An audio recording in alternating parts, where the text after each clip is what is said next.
Hello everyone, in this video I'm going to show a step-by-step tutorial on how to change language on Webull account.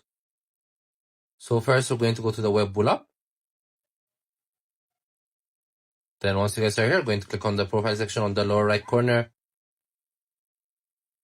Then next we're going to click on settings. So once you guys are here, going to click on general. Then there's the language option. So this app supports only 3 languages, so you guys could choose from either of the 3. So when you change the language, this is how it portrays.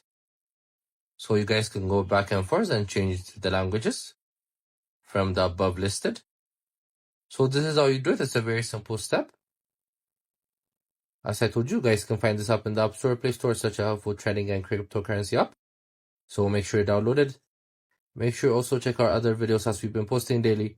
I hope you guys like this video. Subscribe for more, like for more, share for more. I hope to see you again. Goodbye.